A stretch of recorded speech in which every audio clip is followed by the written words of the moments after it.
As of January 12th, 2021, the experimental changes have gone live, heavily affecting Sigma and other heroes.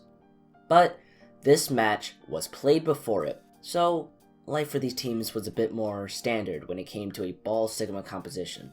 So you would either be a slave to this meta, or you would have to branch out and find your own meta.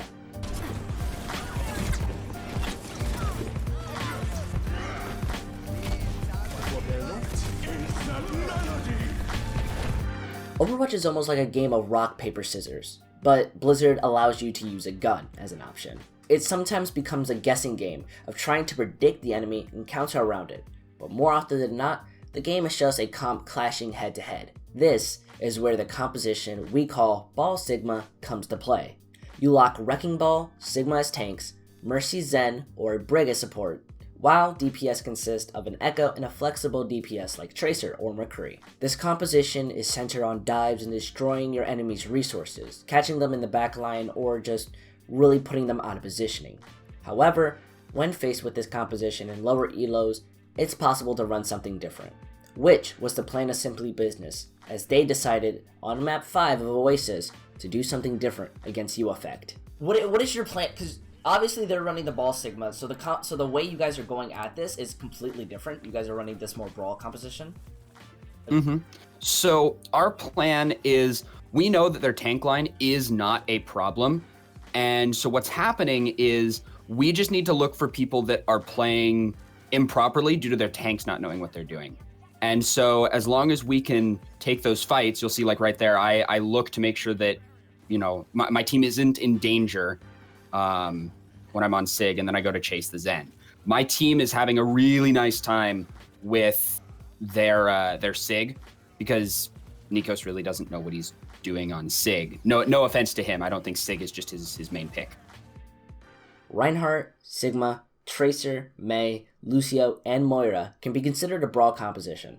With Reinhardt, Sigma, and Mei, they're able to block incoming damage while sustaining themselves. And with Lucio, they can close the distance against the enemy because they only have about 3 characters that aren't mobile in the Ball Sigma composition. That's the biggest reason that we put Painless on Lucio. That was the one thing that we kind of like changed about the quote-unquote script here that we usually plan to run.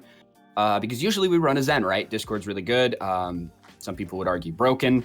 And his speed is what allows us to take the high ground from them. And because their tanks don't have a commanding presence, we kind of just win it for free. And you'll notice that even though Ryan's a brawl character, we're still sitting up here with our Ryan and trusting that Rifter's going to be able to put out heals and keep us in tabs.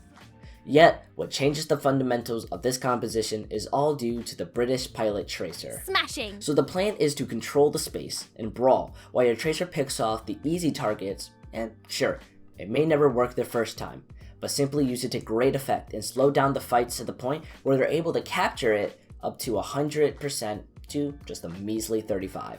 Now, Simply is up by 1 point in control. Winning University will seal the title of the winners of the game, but a few changes to UEFCT's lineup causes a couple of issues for Simply. Remember how this game is similar to rock, paper, scissors? Well, UEFCT decided to ditch the meta and go for a Ryan, Sigma, Pharah, Mei, Mercy, and Baptiste composition. Small changes to big effects for the enemy. So the biggest thing, right, Adable doesn't need to play as close to his tanks anymore. He can also go above the Mei wall, and Lamp is massive because in opportunities like this, it just buys them a little bit of extra time where we can't kill their Rhine. Because in the past, we'd be able to, like wall him and just roll through him. But because of Lamp coming through over, the supports now have instant access to their tanks again. Or at least Adable does, and Panera has a pretty good job of it.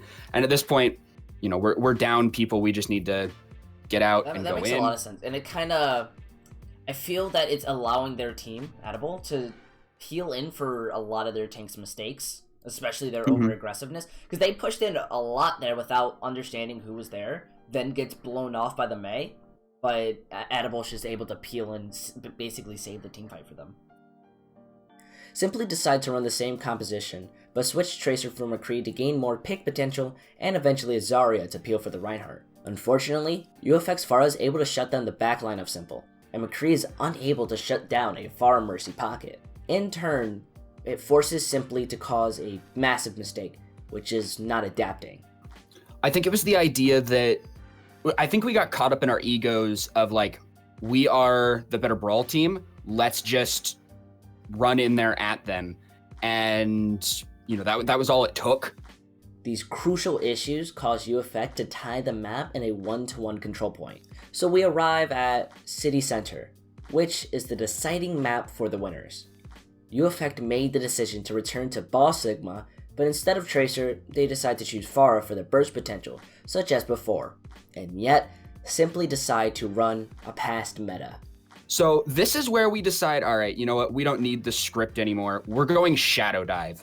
I guarantee they haven't played against Shadow Dive once in scrims, let alone on this map. And I have a decent amount of experience playing D.Va in Shadow Dive, on top of a lot of these other players were all pretty prominent in Shadow Dive as well.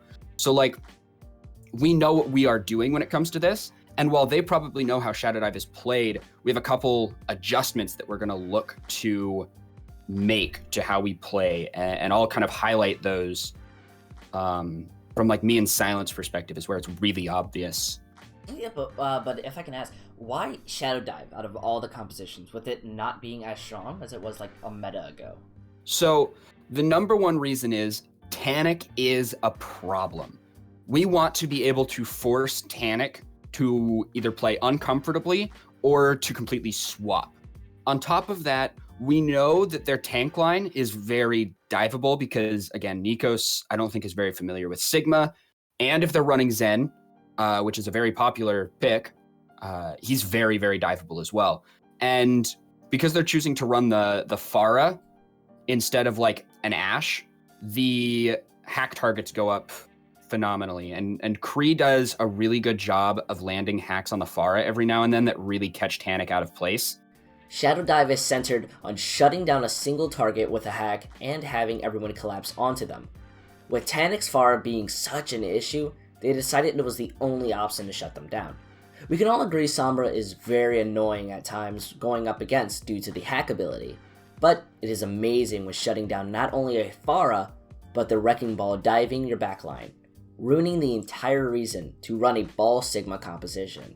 It arrives at the point where UEFCT switches Zen for Baptiste to have a more healing and survivability type composition, Pharah for Echo to have more mobility, Tracer for Sombra to mirror and shut down the Winston, but lastly a Roadhog, because his hook can ruin any dive in a simple second. UEFCT made the great decision to attempt to switch, to attempt to shut down the composition and give them a winning chance. Simply uses this to their advantage for when it came to target focusing. When you first saw this as they were coming in, how did it feel like a threat? Because they're now switching to kind of a CC cancel against you.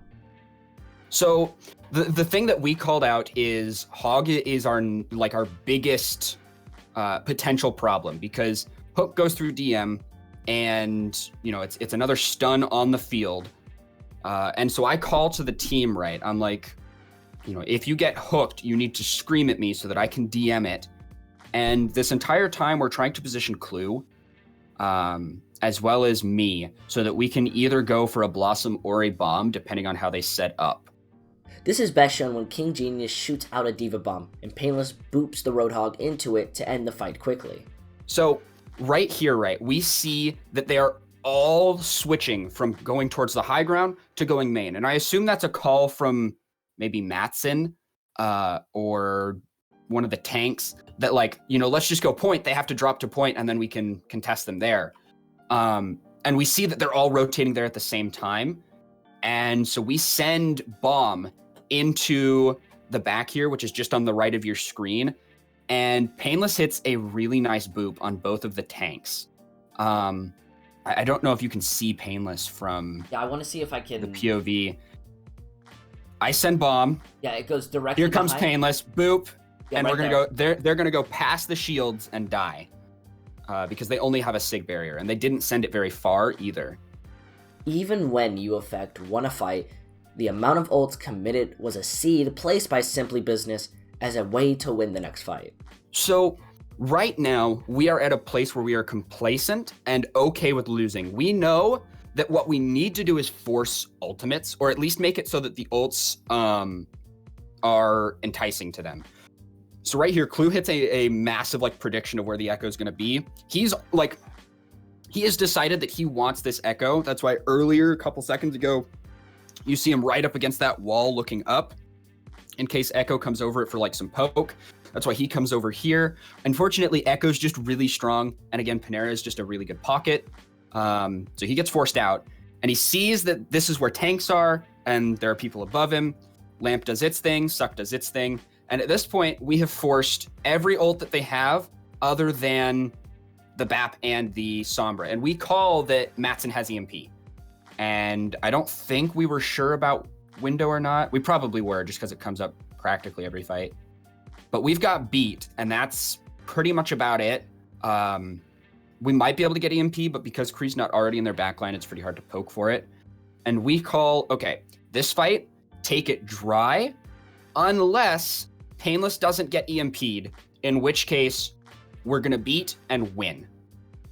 And we call it, in order to force them to try, and we did know that they had window. We called the reason that we wanted to run down the hog was so that they would feel inclined to window and spam heals. That makes sense. So you're pretty much trying to abuse tempo right now. Yeah, we're trying to. It's kind of like when you're playing in Goats, right? And you would force their Zarya to low, and you knew, all right, at this point she either grabs or dies, and you just hold Matrix on her. It's the exact same thing. We're saying either you blow your ults now, and we win the next fight, or you don't blow your ults and we win. That makes a lot of sense. And I feel like the worst condition here is like a 6-man EMP. Everyone gets hit, and then you just go back. If everyone gets hit, we know that they've still got window, and at that point, tank ults probably come up. I feel like if EMP hits 6 and it just wipes us really fast without them having to use anything else, in that scenario, I do think that this goes to a 99 to 99 map, and it comes down to target focus. You'll notice, however, we hit EMP, and Painless sees her uncloak and steps back behind the doorway until the EMP is off, and then he steps back out and beats. That is absolutely massive. It was such an insane play from Painless. And at this point, right, you'll notice we've already picked the hog so that we could try and force the window out.